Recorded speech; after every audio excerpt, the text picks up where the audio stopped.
Since 2015, Bournemouth have been a Premier League club, and last season they ended their second consecutive term in the top flight with a top half finish. But it all could have been very different back in 2009 when the Cherries were fighting to save their Football League status, embroiled in a relegation battle at the bottom of League 2. Bournemouth were able to complete the great escape though, with a 2-1 victory over Grimsby Town in their final home game of the season, ensuring their survival. So let's take a look at who started for Bournemouth that day and where they are now. In goal was Shuang Jalal. The first of many journeymen in this team, Shuang Jalal has spent the longest part of his career at Dean Court, having been with the Cherries between 2008 and 2014, while at all of his other clubs he's been lucky to manage 3 years. Born in Iraq, Jalal is now 34 and playing for Macclesfield Town, having spent last season with Wrexham. The stopper has been with 15 different clubs since beginning as a youth back in 1998, proving he either has commitment issues or he's not that good. At right back was Bradbury. Is that another journeyman we've got? You bet it is.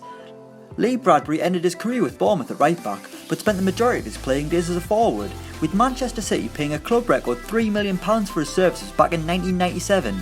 Oh, how things have changed. Bradbury briefly managed Bournemouth for just over a year after Eddie Howe headed to Burnley, and he's now manager of Havant and Waterlooville. Centre back was Jason Pearce. The Hillingdon-born defender was only 21 during Bournemouth's Great Escape, and he spent all of his career patrolling the Football League, having played in the Championship, League 1 and League 2, but not in a consistent order like those players who have risen through the divisions. Pearce left Bournemouth in 2011 and has played for Portsmouth, Leeds, Wigan and now Charlton in League 1. He was alongside Garry. While the past 3 players have played for a plethora of different clubs, Garry was a 2-club man, having come through the Arsenal Academy to make 1 league appearance, playing his part in Arsenal's unbeaten 49-game run, then joining Bournemouth in 2007, where he would end his career in 2011 at the age of 27, having suffered from injuries throughout his career. Nowadays, Garry is back at Arsenal, where he's head foundation phase coach, whatever that means. Left back was Royce Wiggins. If there's one thing Royce Wiggins loves, it's playing for Bournemouth. The left back is still with the Cherries in what is his 4th spell at the South Coast. During the Great Escape he was there on loan from Palace, and he would have another loan spell in 2010 from Norwich, before joining permanently. Wiggins signed for Charlton in 2011 where he made more than 100 appearances before spending a season with Sheffield Wednesday. In 2016 he returned to Dean Court but was loaned to Birmingham last season, where he suffered a serious knee injury that he is still recovering from. In midfield was Feeney.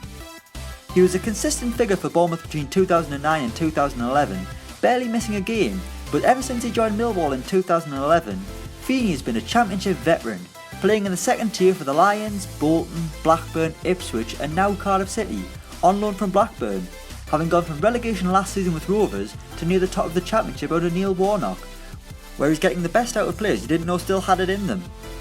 Next up was Anton Robinson. The midfielder joined the club in January 2009, having spent his days in non-league football with a wide variety of clubs, signing from Weymouth as he was thrown into League 2 relegation battle with Bournemouth. Robinson left the Cherries in 2011 and joined Huddersfield, but once the Terriers reached the Championship he barely featured, going on loan to Gillingham and Coventry, as well as rupturing his anterior cruciate ligaments. He retired in 2014 due to a knee injury. Next we've got Danny Hollands. A Chelsea Academy graduate, Hollands never made a first-team appearance for the Blues and signed for Bournemouth following his release from Stamford Bridge. He would make more than 200 appearances for the Cherries and was named captain in 2009 after their Great Escape. Hollands would sign for Charlton in 2011, where he would have loan spells with Swindon, Gillingham and Portsmouth before joining Pompey permanently, easy for me to say, in 2014. He spent last season with Crewe Alexandra, and Holland is now playing in the National League for Eastleigh, alongside familiar faces such as Gavin Hoyt, Reida Johnson and Gary McSheffrey. Our 4th midfielder is Mark Malessley, probably saying that wrong, sorry Mark.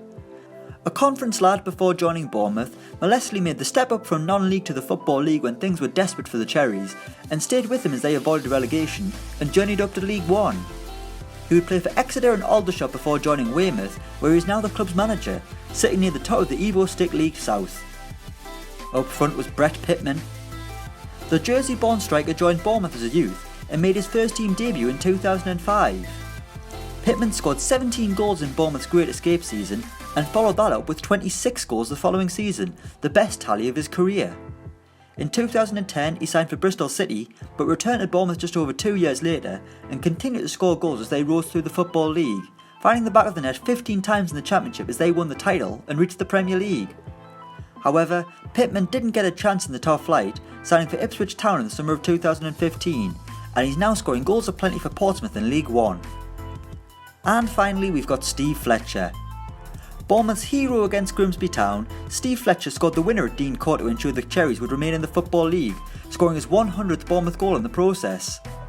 The goal came in his second spell with the club, having represented them between 1992 and 2007, going on to make more than 700 appearances before retiring in 2013, now boasting a stand named after him at Dean Court. Fletcher is now first team assistant coach at the club, but more importantly a Bournemouth legend. So that's where Bournemouth's Great Escape 11 are now. Let us know your thoughts on Bournemouth's rise through the Football League in the comments below. Thanks for watching, and don't forget to like, share and subscribe.